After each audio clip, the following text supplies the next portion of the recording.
Hello students, अपन पढ़ रहे थे अपना नर्वस सिस्टम वाला चैप्टर, मतलब मानव में तंत्रिका तंत्र का अपन अध्ययन कर रहे थे, जिसमें केंद्रीय तंत्रिका तंत्र अपन ने स्टार्ट कर रखा था। और केंद्रीय तंत्रिका तंत्र के दो भाग होते हैं, मस्तिष्क और मेरुरज्जु, ब्रेन एंड स्पाइनल कॉर्ड।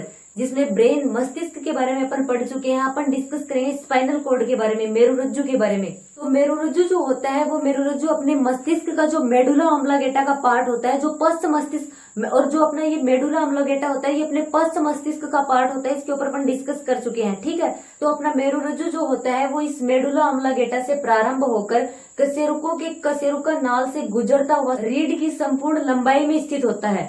और अपना जो ये मेरुरज्जु वाला पार्ट होता है, इस मेरुरज्जु के पार्ट पर भी मस्तिष्क की तरह 3 आवरण तानिकाएं या झिल्लियां पाई जाती हैं। जैसा मस्तिष्क के ऊपर पाई जाती थी, वैसा ही मेरुरज्जु के ऊपर पाई जाती है। और वही की वही आपने स्टार्टिंग में अध्ययन किया था, जो अपना मस्तिष्क होता है उसके ऊपर 3 जालियां तानिकाएं जो मस्तिष्क का आवरण थे वो पाए जाते हैं। कौन कौन से?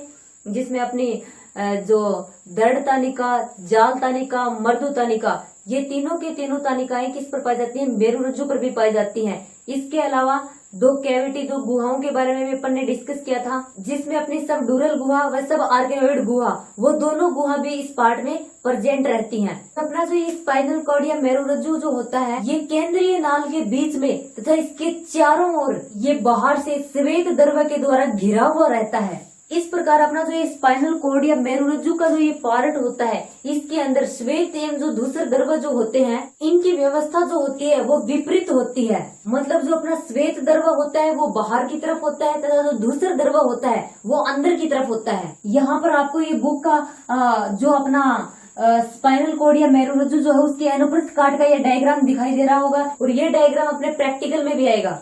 और अपना जो ये मेरुरज्जु होता है, इसकी जो अनुप्रस्थ काट होती है, इसके अनुप्रस्थ काट में अपना जो धूसर द्रव्य होता है वो तितली के आकार का दिखाई देता है। और अपनी जो ये स्पाइनल कॉर्ड या मेरुरज्जु जो होती है, इसकी पृष्ठ और अधर सतह पर 2 खांचे पाई जाती हैं। इनको पृष्ठ फीसर तथा अधर फीसर बोला जाता है, ठीक है। उन खांचों को बोला जाता है पृष्ठ फीसर तथा अधर फीसर।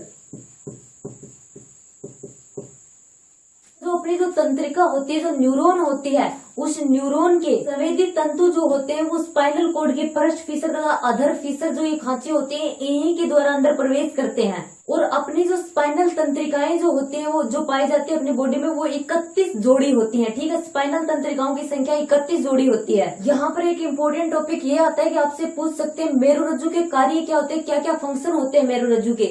तो मेरुरज्जु जो होता है, मेरुरज्जु के द्वारा गर्दन से जितने नीचे जितने भी प्रतिवर्ती होते हैं, उनको ले जाने का ये कार्य करता है। प्रतिवर्तियों के बारे में अपन डिटेल से स्टडी करेंगे, क्योंकि अपना अलग टॉपिक है इसी चैप्टर के अंदर। इसके अलावा अपनी त्वचा तथा पेशियों से रिलेटेड जितने भी संवेदनाएं होती हैं, उनको मस्तिष्क तक ले जाने का कार्य होता है इसका। और जितनी भी अनुक्रियाएं होती हैं, उन अनुक्रियाओं को मस्तिष्क से अपने शरीर के अन्य भाग जैसे हाथ पैरों तक ले जाने का कार्य भी करते हैं। ये अपनी मेरुरज्जु स्पाइनल कॉर्ड जो होती है, मस्तिष्क के सभी कार्यों में हेल्प करती है।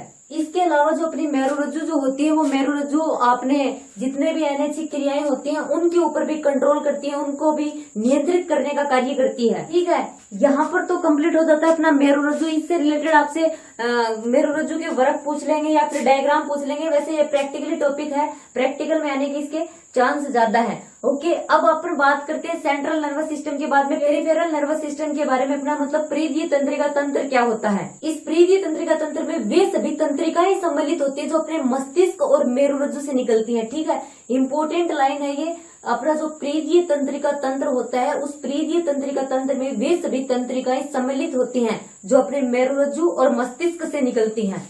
अपने मस्तिष्क से निकलने वाली तंत्रिकाओं को कपालीय तंत्रिका तथा मेरुरज्जु से निकलने वाली तंत्रिकाओं को मेरु तंत्रिका बोला जाता है। मेरु तंत्रिकाएं या फिर रीढ़ तंत्रिकाएं भी बोल सकते हैं। अगर अपन बात करें कपाल तंत्रिकाओं की, तो टोटल 12 जोड़ी कपाल तंत्रिकाएं पाई जाती है। छोटा क्वेश्चन पूछ सकते हैं, कपाल तंत्रिकाएं कितनी होती है? 12 जोड़ी कपाल तंत्रिकाएं होती हैं। और ये जो है होती है खोपड़ी से निकलती हैं, ठीक है। 12 जोड़ी कपाल तंत्रिकाएं अपनी खोपड़ी से निकलती हैं। और अपनी जो ये तंत्रिकाएं होती हैं, इन तंत्रिकाओं के प्रकार जो होते हैं, इनके कार्य के बेस पर अलग अलग होते हैं। जैसे कि फॉर एग्जांपल अपन देखें, घ्राण तंत्रिका जो सेंसरी संवेदी है, जो किसका कार्य करेगी? गंध से रिलेटेड जो कार्य होगा वो घ्राण तंत्रिका का होगा। दृप्त तंत्रिका जो होगी वो दृष्टि के लिए होगी। स्पाइनल एक्सेसरी तंत्रिका जो होगी वो पेशियों की गति के लिए होगी। इस प्रकार जो ये तंत्रिकाएं होती हैं ये कार्य के बेस पर अलग अलग होती हैं। हाइपोग्लोमल तंत्रिका होती है वो जीभ से रिलेटेड होती है। अपनी जो जीभ होती है उसके मोमेंट, उसकी गति में हेल्पफुल होती है। अपनी ऑडिटरी तंत्रिका जो होती है वो सुनने के लिए होती है। ट्राइकोलियर तंत्रिका जो होती है वो नेत्र की गति, नेत्र के मोमेंट के लिए होती है। ठीक है, ये जो 12 जोड़ी कपाल तंत्रिकाएं पाई जाती हैं। अगर अपन बात करें आगे मेरु तंत्रिकाओं की, तो अपनी मेरु तंत्रिकाएं जो होती हैं ये 31 जोड़ी मेरु तंत्रिकाएं पाई जाती है, जो किससे निकलती है? मेरु रज्जु से निकलती हैं, जिसमें अपने गिरवा रीढ़ तंत्रिकाएं, वक्सीय रीढ़ तंत्रिकाएं, कटी रीढ़ तंत्रिकाएं, पिक रीढ़ तंत्रिकाएं, ये टोटल कुल मिलाकर 31 जोड़ी मेरु रज्जु की तंत्रिकाएं होती हैं। ठीक है, ये तो हो गया अपना प्रीविय तंत्रिका तंत्र। उसके बाद में अपना एक सिस्टम और बचता है स्वायत्त तंत्रिका तंत्र या ऑटोनोमस नर्वस सिस्टम। जो अपना ये स्वायत्त तंत्रिका तंत्र होता है इसकी खोज लेंगले ने की थी। ठीक है, स्वायत्त तंत्रिका की खोज का श्रेय किसको जाता है? लेंगले को जाता है। और अपना जो ये ऑटोनोमस या स्वायत्त तंत्रिका तंत्र जो होता है ये पूर्णतः चालक तथा नियंत्रण रहित होता है। ये अपनी एनेचिक पेशियां और जो ग्रंथियां होती हैं उनको तंत्रिकाएं प्रदान करने का कार्य करता है। अपना जो ये स्वायत्त तंत्रिका तंत्र होता है ये मुख्य रूप से प्रेरक तंत्र का कार्य करता है। आंतरिक अंग होते हैं, उन आंतरिक अंगों की जितने भी एनेचिक प्रोसेस होती है जिनके ऊपर अपना कोई भी कंट्रोल नहीं होता उनको नियंत्रण करने का कार्य होता है इसका। अगर अपन बात करें जो अपना ये स्वायत्त तंत्रिका तंत्र होता है इसके दो मुख्य भाग होते हैं, पेरानुकंपी तंत्रिका तंत्र और अनुकंपी तंत्रिका तंत्र। जिसमें ये अनुकंपी तंत्रिका तंत्र जो होता है ये अपनी बॉडी को आपात इस परिस्थितियों में सामना करने के लिए तैयार करता है। अनुकंपी तंत्रिका तंत्र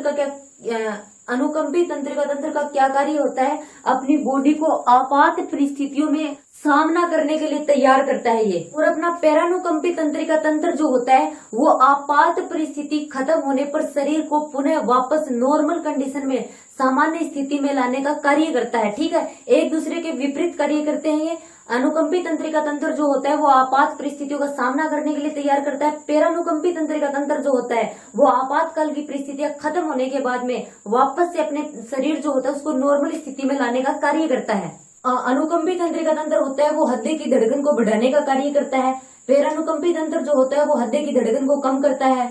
अनुकंपी तंत्रिका तंत्र जो होता है वो एड्रिनल ग्रंथि जो होती है उसमें हार्मोन के स्रावण को बढ़ाता है, लेकिन पेरानुकंपी तंत्र जो होता है वो इसके स्रावण को कम करता है। अनुकंपी तंत्रिका तंत्र जो होता है वो पुतलियां जो होती है अपनी आंखों की पुतलियों को फैलाता है, लेकिन पेरानुकंपी तंत्र उसको कम करता है। अनुकंपी तंत्रिका तंत्र की वजह से पसीने का स्राव बढ़ जाता है, कि पेरानुकंपी तंत्र जो होता है उससे पसीने का जो स्राव होता है वो कम होता है। मतलब भय से रिलेटेड जितने भी प्रोसेस हो रही है वो अनुकंपी, जैसे जब डर की स्थिति होती है, आपातकाल की स्थिति होती है, उस टाइम हार्ट बीट, हृदय की धड़कनों का बढ़ जाना, एड्रिनल ग्रंथि जो होती है उसके द्वारा जो हार्मोन होता है उसका सीक्रेशन होना, आंखों की पुतलियों का फैल जाना, पसीने का स्रावण होना, ये सब कंडीशन अनुकंपी तंत्रिका तंत्र के द्वारा हो रही है, क्योंकि वो आपातकाल की स्थिति में उसका सामना करने के लिए अपने को तैयार कर रहा है। जबकि जैसे जैसे कंडीशन नॉर्मल होती जाती है तो पेरानुकंपी तंत्र जो होता है वो सामान्य स्थिति में लाता है बॉडी को, मतलब श्रावण कम कर देता है, हार्मोनों का जो आंखों की पुतलियां फैली हुई उनको कम करता है, हार्ट बीट जो बढ़ चुकी थी उसको कम करने का कार्य करता है। इसके अलावा और भी बहुत से फंक्शन होते हैं, जैसे अनुकंपी तंत्रिका तंत्र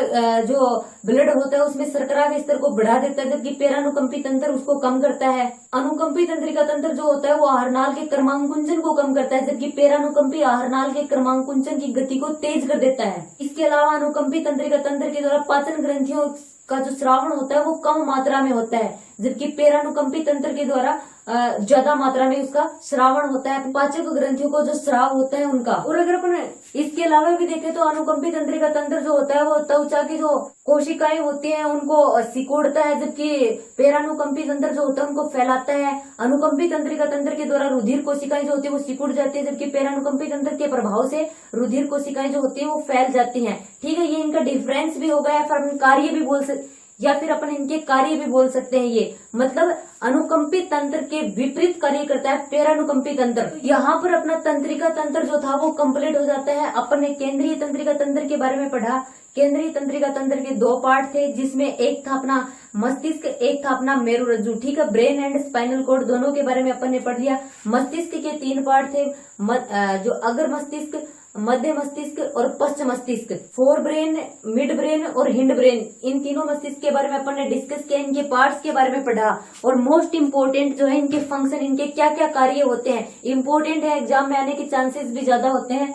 उसके बाद में अपन ने पढ़ा था अपना नेक्स्ट जो तंत्रिका तंत्र था प्रेगीय तंत्रिका तंत्र, जिसमें अपन ने कपाल तंत्रिकाएं और जो अपनी मेरु तंत्रिकाएं थी उनके बारे में डिस्कस किया था। कपाल तंत्रिकाएं अपने कपाल से रिलेटेड, अपनी ब्रेन से रिलेटेड जो तंत्रिकाएं थी वो कपाल तंत्रिकाएं और अपनी मेरुरज्जु से रिलेटेड जो तंत्रिकाएं थी वो अपनी मेरु तंत्रिकाएं। उसके बाद में लास्ट अपना था स्वायत्त तंत्रिका तंत्र, जो दो भागों से मिलकर बना होता है, प्रेगीय तंत्रिका तंत्र, पेरानुकंपी तंत्रिका तंत्र और अनुकंपी तंत्रिका तंत्र। अब इस लेसन का एक लास्ट टॉपिक अपने पास में बचता है प्रत्यावर्ती क्रियाएं और प्रत्यावर्ती चाप क्या होता है, जिसके बारे में अपन स्टडी करेंगे। वैसे आपने नॉर्मल प्रत्यावर्ती क्रिया क्या होती है ये आपको पता भी होगा, क्योंकि काफी बार आता है प्रत्यावर्ती क्रिया के बारे में, क्वेश्चन भी आते हैं और मतलब 10th 9th में प्रत्यावर्ती क्रिया के बारे में नॉर्मल इंट्रोडक्शन दे देते हैं। जैसे कि अपनी जो बॉडी होती है, शरीर जो होती है, उसमें किसी भी उद्दीपन के प्रति अत्यधिक तीव्र गति से होने वाली जो प्रक्रिया होती है वो प्रत्यावर्ती क्रिया ही होती है। तो अपना जो नेक्स्ट वीडियो होगा उसमें अपन डिस्कस करेंगे प्रत्यावर्ती क्रिया के बारे में।